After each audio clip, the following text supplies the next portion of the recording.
Dementia and anxiety. What's the connection? I'm Dr. Jim, and let me tell you about it. Anxiety is, as you know, a common psychiatric disorder. I think it's the most common one today in the United States. And it affects individuals at any age. But anxiety can be more devastating to those of advanced age, particularly older adults diagnosed with dementia. Anxiety and dementia together can significantly reduce a person's quality of life and make care more difficult to provide. Care becomes more challenging. The two disorders are also associated with a higher likelihood of being placed into a care center. So this combination, dementia and anxiety, very important to recognize and to do something about. There is clinical complexity, though. Clinically, it becomes difficult for skilled and even seasoned healthcare professionals to assess age-related psychiatric and neuropsychiatric conditions due to the many confounding and confusing factors. Symptoms of many disorders may overlap one another, such as anxiety and depression or agitation. And some may actually mask physiological or medical problems like diabetes or heart disease. It's very difficult sometimes to move the mud around to get to the actual diagnosis, the actual problem. Making matters even more complicated are the many possible side effects of medications. And we know elderly people are on a lot of meds. Therefore, assessing anxiety with a pool of psychiatric, behavioral, cognitive, and physical conditions is quite daunting, to say the least. Let's make matters even more complicated. Older adults who have cognitive impairment due to a dementia-related disorder and anxiety tend to exhibit higher levels of psychological distress, which in turn can affect their activities of daily living.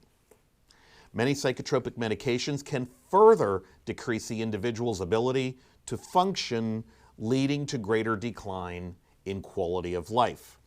Experts report that psychological interventions have been somewhat successful for those who have both dementia and depression, but treatment for dementia and anxiety, they don't seem to work as well.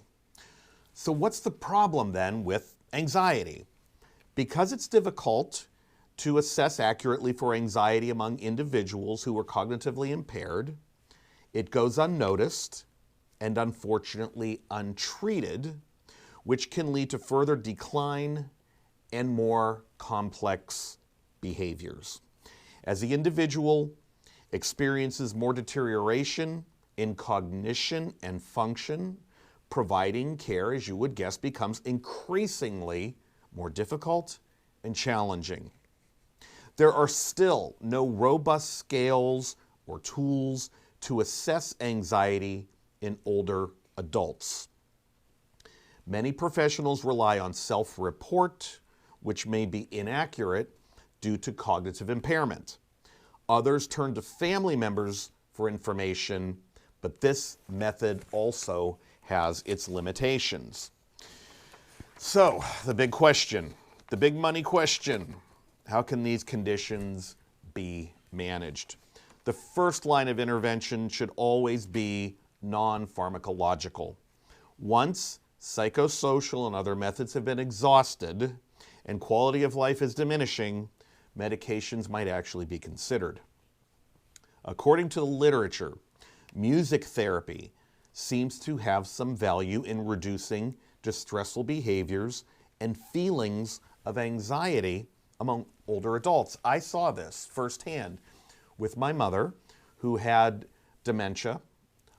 We never really found out if it was Alzheimer's or cardio-related or whatever, but it was, she went from mild to moderate to severe, and she would have lots of distress, anxiety, anger, and other types of behaviors. And all the staff had to do was throw a Andrea Bocelli DVD in and turn it on and play his concerts over and over again, and she would calm down almost immediately. Activity therapy also shows some promising outcomes as well, as it involves the senior engaging in some type of meaningful activity. It's something to do, and it's distracting.